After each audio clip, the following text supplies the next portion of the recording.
Hey BookTube, this is Caitlin from my channel Bandy's Books, and I'm just here with my next weekly update. I've been trying to get these in every single Sunday just to touch base, say hello, talk about what I've been reading, what's going on in life and on the channel and everything.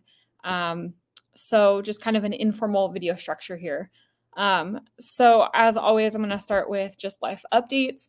So this last week, I went back to work. I have been out of work for 2 months rather, for surgery recovery. And so this last week was my very first week back since surgery.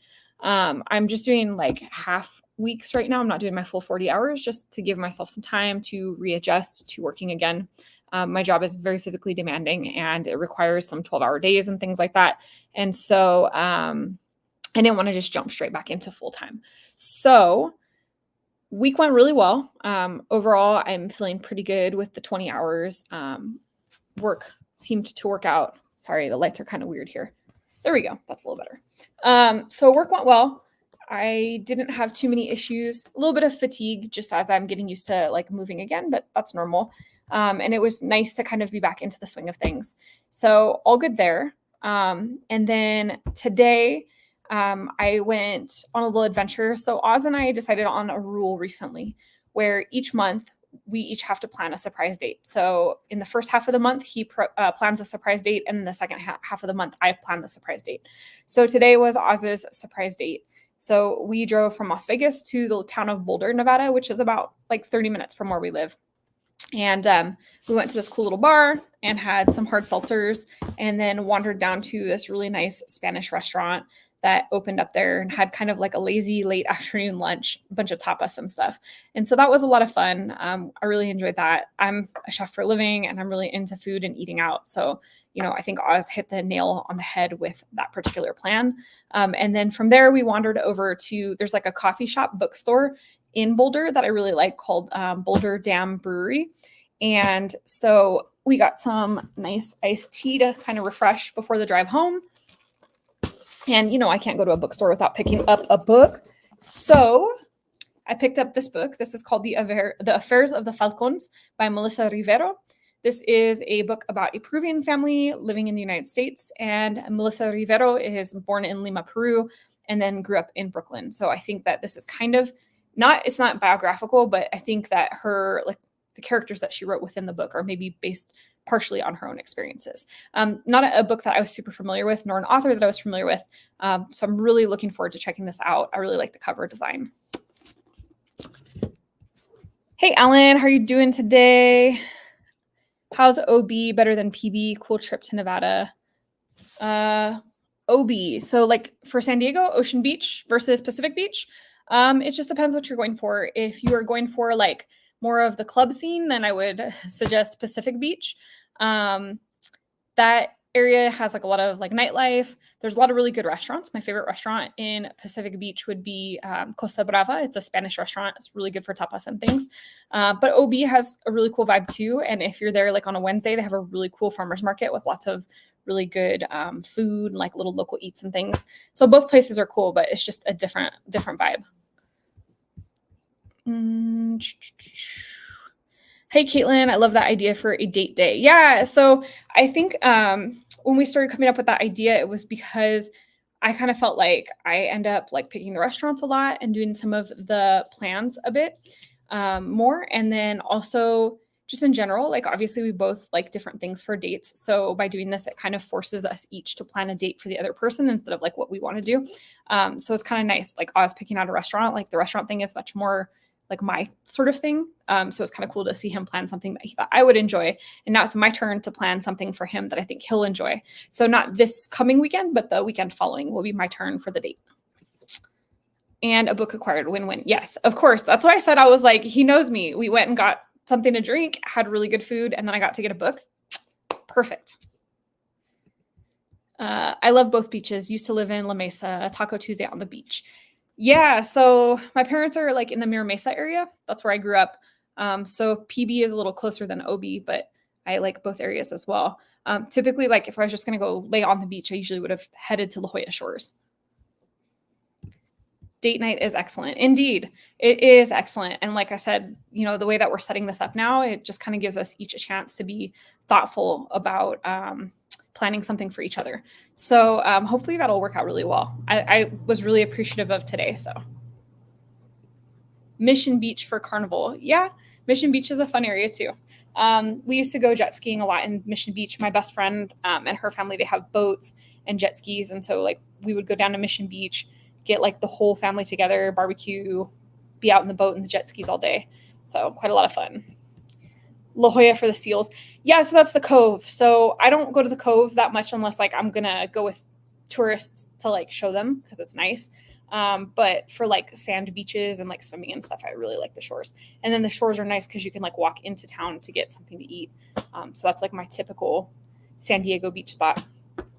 Okay, so life updates. And then also last week we gave away Domino to her forever family. I think I mentioned that in the live stream because I was a little bit sad when I was doing the live stream. I have since gotten several updates on Domino from her new forever family, and she's doing really well. She had her first vet appointment this week and got her first round of vaccines. They weighed her and she's 1.7 pounds. So she's still very tiny, but she's putting on weight at a good pace. She's getting really playful. They sent me a video this morning actually of her like playing with one of those toys that like you tug and then the kitties chase them.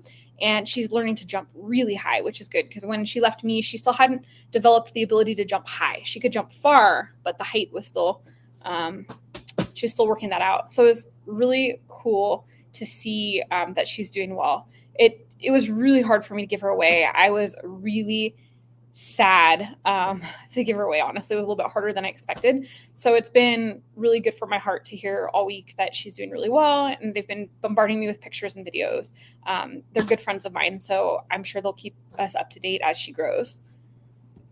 San Diego's the shit, Domino. Yes, I love San Diego too. If it wasn't for the fact that San Diego is completely economically unaffordable, I think I would probably still be living there.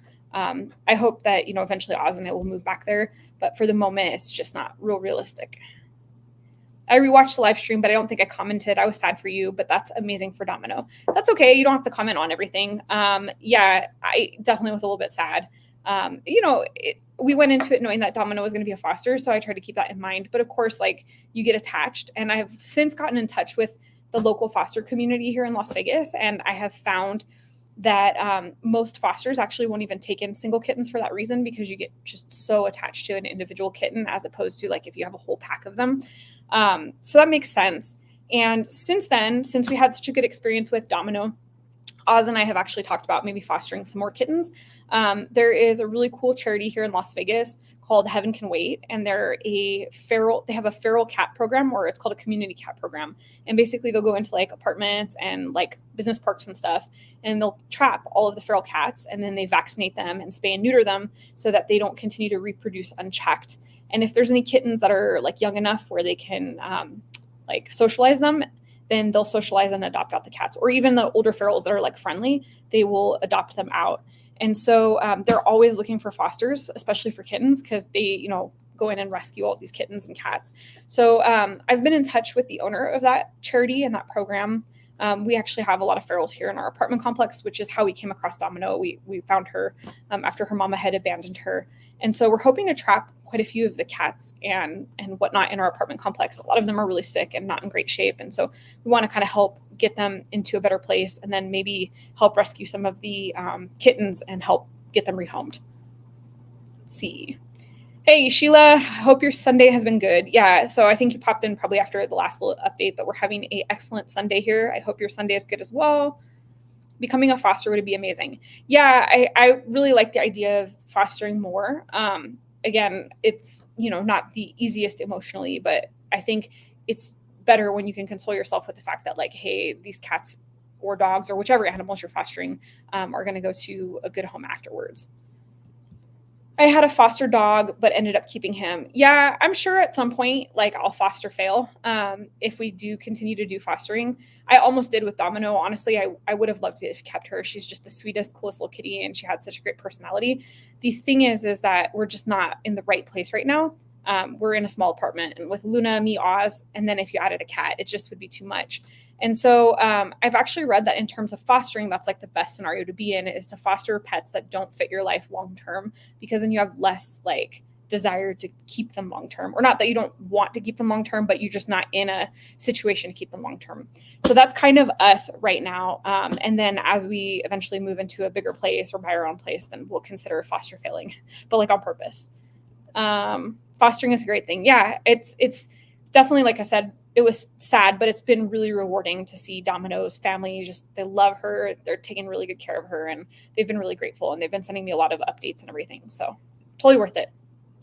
I'm a miniature schnauzer guy. You know what? We had 2 schnauzers when I was growing up. My very first dog was a schnauzer. Her name was Baroness Katrina von Schnitzengruber. My parents gave her this like really long, goofy name just to like make fun of, like people give purebreds, or at least they used to, these like really long, pompous sounding names. So they made up this whole thing. So we just called her Schnitz, and that was like my very first dog. So I love schnauzers as well. It's the best kind of failure. Yes.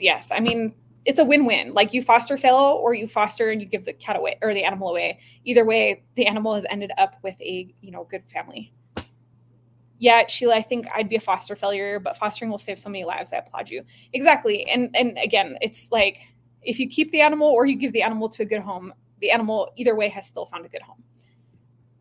Oh my God, great. Yeah, so that was the first schnauzer. And then we ended up with a second schnauzer that was already named Katie when we got her.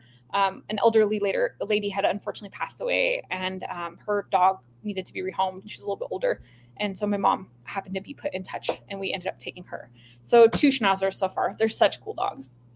So, okay, that's a lot of the life stuff out of the way. Channel stuff. I didn't want to put myself under a lot of pressure to post a lot of videos the last week, just because, like I said, it was my first week back to work. And I wasn't sure how tired I was, how much fatigue and pain and stuff. Everything's going good. Energy's feeling pretty well. I still don't want to bury myself with expectations, but I do have a couple videos that I'm hoping to get up this week. So I'm definitely hoping to get up my TBR, which I know I'm very late on. It's already shot. I've already edited half of it. I'm hoping to maybe finish editing the rest of it tonight and maybe get it up this evening. I definitely want to get up my Aardvark predictions. And then my hope is this week to also maybe get up 1 or 2 videos with like my favorite books and least favorite books, like from this half of the year so far, and maybe the mid-year freakout tag. We'll just see. I'm just going to play it by ear, see how much time I have, how much energy I have, and go from there. I grew up with them too. Yes, they're fantastic family dogs. So on top of the videos, I have, as per usual, on Monday morning, so tomorrow at 9 a.m., I have my reading sprints. Those have been a lot of fun. We've been having really good groups of people joining Monday. Usually everyone's popping in around 9:30. So if you're around and you want to get some reading done or just be productive, like there's people that come in and don't read, they drink their coffee and like get stuff done. It's totally fine. But I will be here at 9 a.m. doing that. And then, hey, Anna. Oh, Ava, sorry. How are you doing today? So, hey, everyone. So yeah, tomorrow, 9 a.m. for reading sprints. And then I have my live stream next Sunday again at 5 p.m. We'll just try to keep that up throughout the whole month. I'm from St. Louis. Awesome. St. Louis is a nice area. I lived in Kansas for a while, and I went up to St. Louis like just once, but I enjoyed myself. It was a little bit of a drive. Okay, so I'm going to get into the books. So I got a lot of reading done this week. I think because of, the transition back to work, I kind of didn't do as much like physical stuff after work. So it gave me a little more time to focus on some reading and stuff. And so I'm pretty happy with how much I got done this week. So, first of all, I read Whale Fall by Elizabeth O'Connor, or I shouldn't say I listened to. I had an audiobook of it, and it was just a short little read. I think the audiobook was like maybe 2.5 hours in total, but that is a book about a small fictional Welsh island with a community of people living on it. And they're kind of, what do I want to say? They're not the most modern society, a little bit more traditional. And a whale washes up dead on the shore. It attracts some anthropologists and scientists out to the island. And we see this island through the viewpoint of one of the girls living on the island. And then she becomes the interpreter and guide to the scientists, the anthropologists that have started visiting the island. And so it's pretty interesting to see what life was like in this Welsh island, kind of hear some of the Welsh dialect. And I think the thing that was the most interesting was the view of the person that's living in the island in like the more traditional society, and the way that she views the anthropologists being a bit like condescending towards the locals. So that was pretty interesting. And I overall enjoyed it. It wasn't like my favorite read. I would say that I probably thought it was like maybe a 3.5, 3.75. It was quick and easy to read, but it was very character focused and a little bit slow. But overall, not bad. I got through Mirrored Heavens by Rebecca Roanhorse. So this is the third book in the Between Earth and Sky trilogy. This is a book that I had highly been anticipating. I ended up getting an ARC copy of it, and I just tore through this. This is fantasy kind of based on, I want to say, like South American indigenous societies. And there's kind of a power struggle between a couple different religious groups. So I really liked that. I thought it was really well done. And overall, I felt like this was a really good series. I maybe would have liked a few more storylines or a little bit more resolution in certain aspects of the story. But overall, I thought it was a pretty solid conclusion. It was a very long book. It's like almost 600 pages, just a few pages shy of 600. And so I would recommend this if you're looking for like a fantasy series that, you could get really invested in. Now, all 3 books in this series are published, and this was an enjoyable read. Then I read this little book called Grown Ups by Marie Albert. And this was a book that was recommended to me in a bookstore in San Diego around Christmas time. It is translated from Norwegian, and it is about this little family. So our main character is kind of struggling with her family. She doesn't necessarily fit in all the way. She kind of feels like an outsider, and generally, like, she struggles to relate to people. This was described as a book that was going to be like humorous and light and something you could just really rip through. And honestly, I don't know that it all the way worked for me. It was something that I want to say, like, I just didn't relate to the character. She was unlikable in a way that I couldn't really relate to, in a way that she just, I don't know, I didn't know anyone that was like her. I've never experienced a relationship like her. So yeah, it was a little bit of a difficult read, but it was short. It's only 150 pages. It didn't take me a really long time to get through it, but it was, maybe a 3 stars. The writing was fine. I think the translation was done well. And then I have a couple books that I'm partially through, but not completely finished with yet. So I started The Last Murder at the End of the World by Stuart Turton. That is the author of the 7.5 Deaths of Evelyn Hugo. No, not Evelyn Hugo. I forgot. 7 Deaths of Evelyn Hardcastle. That's what it was. Let's see. Let me catch up on some comments real quick. I'm good. Great night. I'm good. I have 2 cats. Awesome. Good. Happy Sunday. Thank you. Happy Sunday to you. I'm going tomorrow on Monday. Awesome. We will see you there. Your book selections always sound, I think that's interesting. Oh, good. Sorry, typo. No worries. I'm glad that they sound good. I try to read a wide variety of books. I'm anxious in my life. I'm sorry that you're feeling anxious right now. Good. Sorry, typo. No worries. I've never heard of that book. Sounds like one I might skip from your opinions. So I guess I don't want to say that it's like not anything that anyone else won't appreciate, but you definitely want to be comfortable with an unlikable character, and kind of dramatic familial relationships, just uncomfortable situations. Again, I don't think it was poorly written. I think the translation was done well, but I just didn't really connect with the character, and that made it a hard book for me because it's character driven. Okay, so Last Murder at the End of the World by Stuart Turton. So he wrote The 7.5 Deaths of Evelyn Hardcastle, which I've heard really good reviews of. I haven't personally read that one yet, but I hear constantly that a lot of people really like it. My mom said it was kind of controversial, but I haven't really heard anything too controversial about it. So I got an audio ARC of The Last Murder at the End of the World, so I've been listening to it. I'm about like 80% into it, and I'm actually really enjoying it so far. So the audio narration of it is really good. The characters are really interesting. We have this kind of scenario that reminds me of the TV show Lost, if anyone's watched that, where we have a bunch of people stuck on an island, and just in general, like nobody knows how they got to the island. There's like some vague memories that have been passed down about society prior to being trapped on this island, but otherwise, like we don't really know what's going on. And then there is some violence that occurs on this island that is completely like antithetical to everything that happens on the island. And so it's just really interesting as like the violence increases and like the suspense increases and trying to figure out what's going on. So it's actually keeping me pretty engaged. I usually figure out thrillers and mysteries really quickly, and that's why I don't read too many of them, is because I find them like disappointing. And if I don't figure them out, it's usually because the author was like, hey, it's aliens, or some crazy scenario that you could never guess. So far, I feel like this is going in a direction that's probably realistic, but I haven't quite figured it out yet. So fingers crossed. And then I started Trust by Hernan Diaz, which I am buddy reading with Jamie Kate. I am like 50% into this.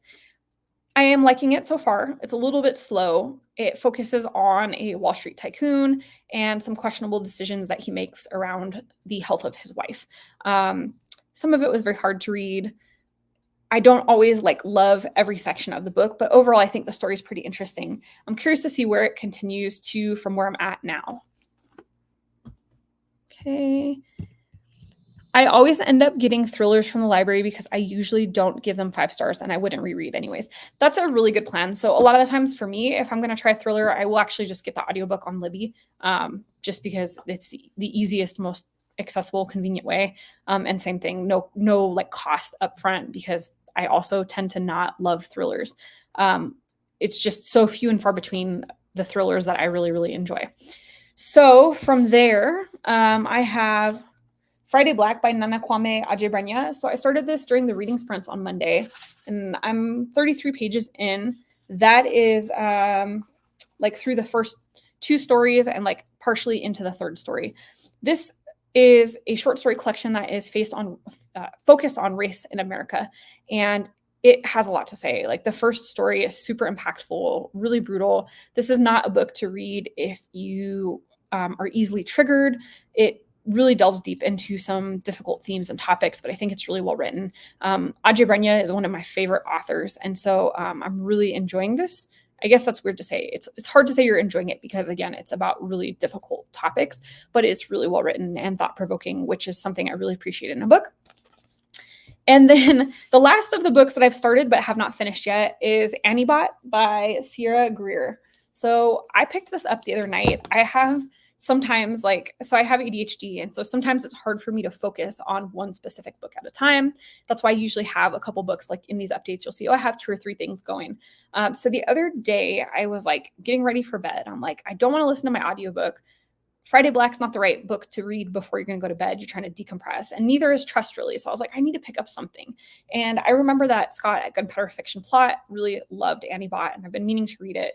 And it's kind of a shorter book, as you can see. So I picked it up, and wow, I zoomed through the first good bit of it. I am 60 pages in, and honestly, I didn't want to put it down. I feel like this is one of those books I could have stayed up all night reading, but I had to go to work the next morning. So I was like, I can't do surgery recovery, working, and not sleeping. So I'm hoping maybe I'll get some more time to get to this like tonight. But I'm really enjoying this so far. This is about a AI who is basically like, they have multiple different types of AIs, and they have different like settings and functions. So there's like a bunny setting in which the AI would be designed for personal relationships. They have, I want to say a Martha setting. Maybe it's a different name, but that setting is for like cleaning the house, cooking, being like domestic help. They have a handful of different things. I think they have a nanny setting that's there for like childcare and stuff. And so our AI that is like the focus of the story is in the bunny setting. And she is basically the girlfriend of the guy that has bought her. And she has the type of like neurological center inside of the AI that allows her to develop, and she's developing emotions and thoughts, and she's becoming like semi-sentient, and it's causing her to start to assess her situation. So that is really interesting. Like the more sentience she gains and the more experiences she has, like the more that she starts to get critical of what's going on in her life. This is really, I think, going to be a very interesting read. Let's see. Yes, they're good on Libby too. Yeah, and I feel like also the audio format for thrillers sometimes works a little better than reading it. Like, I don't know why for me, but sometimes it helps me be a little bit less like critical. I don't know how to explain that. Anybot was a surprising 5-star read for me and probably my fave BOTM this year. Oh, I'm so glad to hear that. Like I said, after I saw Scott's review of it and him like raving about it, I was like, oh, I think that I'm going to probably really enjoy this tomorrow. Or sorry, I'm really going to enjoy this as well. I'm trying to read comments and talk at the same time. Brain just, yeah. Anyways, I'm really liking it so far. I have a good, great weekend. Blessed. Hey, Margaret, how are you doing? Hey, from Bellingham, Washington. Just got in, long drive with traffic. Well, unpack, decompress. Hopefully the rest of your Sunday is more chill. So those are all the books that I'm part of the way through. Now I'm going to tell you what I'm hoping to get through this week.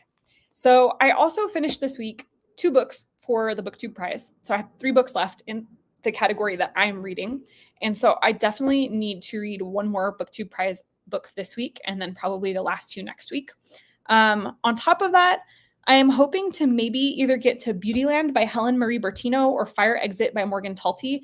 I have audio copies of both of those, and both have been getting pretty good reviews so far. So one or the other, for sure, I will get to. And as far as physical books, the first one that I really want to get to is Little Rat by Akwaeke Emezi. This is a horror novel, and that's really all I know about it. I've been hearing really good reviews of this. I love Emezi's writing. They are one of my favorite authors, and I'm really, really looking forward to jumping into this. I also have A Pair of Wings by Carol Hobson. So this is a book that I recently talked about in my Book of the Month video, and this is historical fiction. This is about a Black woman who moves from like rural Texas to Chicago by herself in the 1920s to pursue her dream of being a pilot. And then she finds that that's not very practical in the United States and actually teaches herself French and moves over to Europe to pursue that dream. Really fantastic sounding premise for the story, all based on reality. I don't know much about this historical time period or this historical moment, and so I'm really looking forward to learning. I have this ARC, which I was sent, and I also have an audio copy that I got from NetGalley, so I'm really looking forward to delving into this. And then I am hoping to do a back-to-back read of The Adventures of Huckleberry Finn by Mark Twain and James by Percival Everett. So this is a rewrite of this. And I know that you actually don't have to read Huck Finn to get anything out of James, but it's been such a long time since I read Huck Finn, like I want to say somewhere early in childhood, that I thought it would be a good idea for me to refresh before I jumped into this. So I'm thinking that I'm going to read these back to back and then maybe shoot like a vlog or a video of some sort where I compare them, because honestly, that sounds really interesting to like look at a classic and then look at this modern rewrite and kind of how the two of them go together. So that is potentially my stack of books for the week, as well as those couple audiobooks. Like I said, Beautyland and Fire Exit. If you read either of those, please let me know which one you think I should check out. And I think that's pretty much everything. The only other thing of note is I got my Book of the Month box, which you can see here. So I picked up 3 books this month from Book of the Month. I ended up getting All the Colors of the Dark by Chris Whitaker. I've been hearing really good things about this. I did not realize this was such a chunky book when I got it, but it is like, I'll say like 600 pages. Yeah, 5 pages short of 600 pages. So hopefully he'll enjoy it. And then I picked up Bear by Julia Phillips. So I have her other book, Disappearing Earth, which I haven't read, but it's still on my bookshelf. This one sounded really interesting as well. So I'm not sure if I'll get to this one or Disappearing Earth first, but sounds really good. And then the book that I was most excited about for Book of the Month this month was 1,000 Times Before by Asha Thanki. This was a book that I actually predicted in my Book of the Month video. It sounded really good. There's a lot going on with this. I believe there was like an area where or a part where there's a tapestry that connects like one person to the history of women in a certain family. And it sounds really fascinating to me. So I was really excited to see this one get picked. So that is everything, I think. All the updates that I have. We talked about life, kind of updated on the date night plans, on how the foster kitty is doing, or possible foster plans, talked about channel updates, what I've been reading, what I'm going to be reading, and books that we picked up. All that sounds really good. That's a gorgeous book cover. I know, right? That was one of the things too that kind of originally caught my eye. So like when I'm doing my book of the month and aardvark prediction videos, I go on a NetGalley, right? And I organize everything by when the books are publishing. And then I just go through and look at everything that looks like it might be a potential pick. And that's what caught my eye about this one, was this particular cover. Even like on the NetGalley, like little thumbnail, I was like, oh, that's stunning. And then when I read about it, I was like, oh my gosh, this sounds like a perfect book of the month pick. Lovely to see you. Hope to catch sprints tomorrow. I would love to have you at sprints tomorrow. We've been having a really good time on Monday mornings. I think last week there was like 10 of us that got together and sprinted. You know, everybody's having coffee and tea and just like hanging out, chatting books. I think we talked about the weather a bunch and like just things that are going on in people's lives. And it's just, you know, I'm really enjoying it. I'm glad to see that the sprints are working out for a lot of people, because I know that, you know, I mean, I have the weird schedule. I'm not the one working on Mondays, and a lot of people do work Monday through Friday. So when I started doing sprints on Monday mornings, I was a little worried that, you know, it might not be the most inclusive time, but I'm glad that a lot of people have been able to make it. So, all right, guys, I think that is the end of this update. Thank you for popping in, saying hello. I hope to see those of you that can make it at the sprints tomorrow. And I hope that your Sunday night goes really well and that your week is nice and smooth, happy, positive. I hope it's full of lots of good books and good adventures. And I will see you guys soon. Thanks so much. Bye.